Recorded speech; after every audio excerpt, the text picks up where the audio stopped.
The pandemic provoked a massive teleworking experiment that permanently transformed the way we see the workplace. What once seemed like a temporary change is clearly with us for a long haul. In response to the pandemic, employees have changing expectations from their workplace, and businesses are having to adjust their corporate plans. The elusive return to the office date has been indefinitely postponed. However, there is no consensus on the ideal working mode. Kaspersky conducted a global survey dedicated to employee well-being during the second year of the pandemic, and the results were mixed.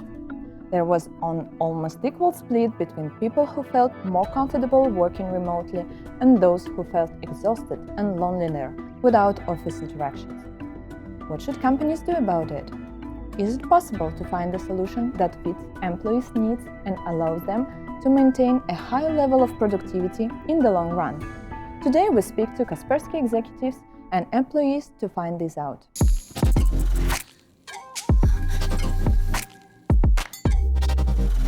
Okay, so for you personally, what are advantages and disadvantages of remote work? So I think those are the biggest. You don't have to worry about getting dressed. So those are all good benefits. I would say though that the downside really is the social aspect. So you're not in the office, you're not connecting with your team members, you're not building relationships. For example, in my job, a huge part of it is collaborating with our security researchers. And it's much easier to do that when everyone's in the office versus when all online. And it's also easy when you're doing some sort of projects for communication to kind of fall apart because you're not together in one place having the meeting. Everyone's in different places, maybe different time zones. And if there's a problem, you can't just go up to their desk and ask them. Remote work was not a challenge for us. This is because our colleagues work shifts and are used to different hours and communication in electronic way. Working face-to-face technically is not possible in our department. Moreover, we intentionally try to document all our communications to conduct a post-mortem in case of errors and mistakes. And this is a very, very important source for ideas for improvement. During the COVID time, we really learned a lot about people on our teams. And for me, one of the things that I like to focus on is how do you connect with everybody on your team? There's always something that you can connect on, and you can't just be a robot. You can't just have this, hey, here's a list of 5 things we have to do. No, it's how does this person interact with you? How do you build your relationships? How do you interact on a daily basis? Because that's what everything is built upon. It's been tough not seeing them for 2 years. Like I've just met one of my direct reports for the first time. Like this week in Moscow. I literally met somebody I hired during the pandemic. Despite all the challenges related to the pandemic, my team managed to end 2020 on a positive note with better results than we had previous years, even after the transition to remote work. The company achieved double-digit growth in a number of streams. In enterprise, which is the key business segment, and at the same time the most challenging one, sales grew by 23% compared to pre-COVID 2019. Such highly successful results show that teams can perform even better while working remotely. Blair, what is your current way of working? Back when we were kind of deciding how we were going to make this return to the office, there were 3 options on the table. One was to stay fully remote. The other one was to be fully in office, and the other was to be hybrid. So basically, you come in maybe 2 to 3 times a week, and then you can work remotely for the rest of the time. Different departments and divisions in the company chose different things. In the comms division, we actually, the majority, preferred hybrid. So that's what our system is right now. So again, you're expected to come in maybe 2 or 3 times a week. Typically, people are supposed to come in when we have our big HQ PR meeting. And then, because we have something called hot desks, so you don't have an assigned place, being a hybrid employee, so if you look, there are these little bears behind the desk. And so any desk that has a little bear means that you can sit there and use that desk. It's first come, first serve. There are other desks that don't have the bear and that's for people who have to be in the office every day, so they need their assigned place. And then if you do work hybrid, in hybrid format, there are lockers where you keep your stuff and can come and get and bring it and store it overnight, so you're not lugging things into the office. Employees who chose to work in the office are looking for special working environment, in-person interaction. They find this approach to be more productive for them.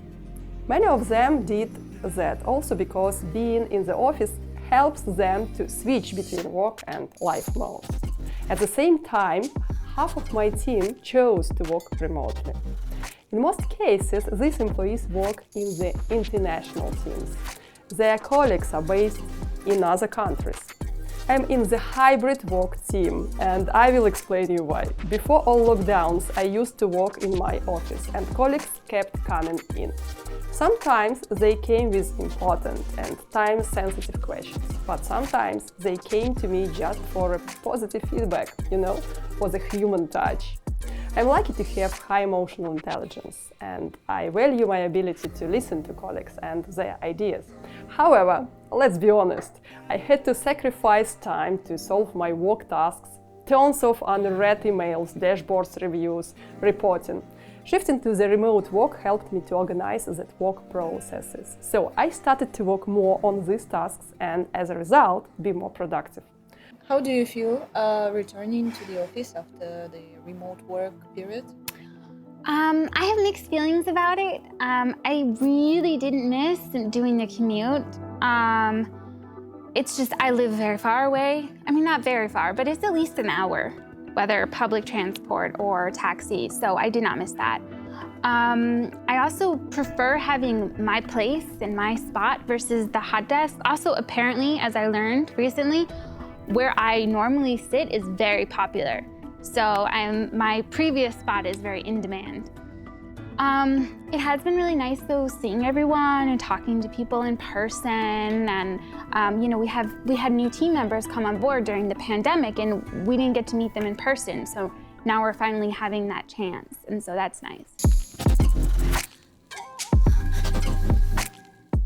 There is a book, Remote, Office Not Required, that allows you to get first information that might be required for you when you're trying to make a decision whether it's suitable for you or not. There are also a great amount of information available in the internet from companies that work in full remote scenario, like GitLab, and this GitLab playbook is available absolutely openly. And as far as I remember, there is a course on Coursera from GitLab about managing a remote team. So you need to have mature processes. I like to say that remote work is a test for maturity of your processes. If they are good documented, if they are repeatable, if the level of their maturity is pretty high, it's not a problem for them to be implemented in remote scenario. I look at the team like a family structure. Like if I look at it at home with my kids, you never have a favorite one of them. You might in your head, you might have a favorite here or there, and you might know which ones disappoint you more, but it's about knowing what buttons to push to get everybody to do what they need to do.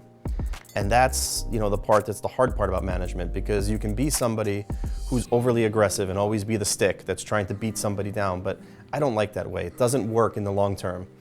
You have to be somebody that can be passionate, but also be nurturing when somebody needs it. So it's easy to just, curse somebody out when they screw up. But if you look at the bigger picture of why stuff is happening, especially during COVID, it made us look at that more because people had separate situations away from the home or away from the working place that they were dealing with. So with my team, it's always family first. I've got kids, my boss has kids, my department head has kids.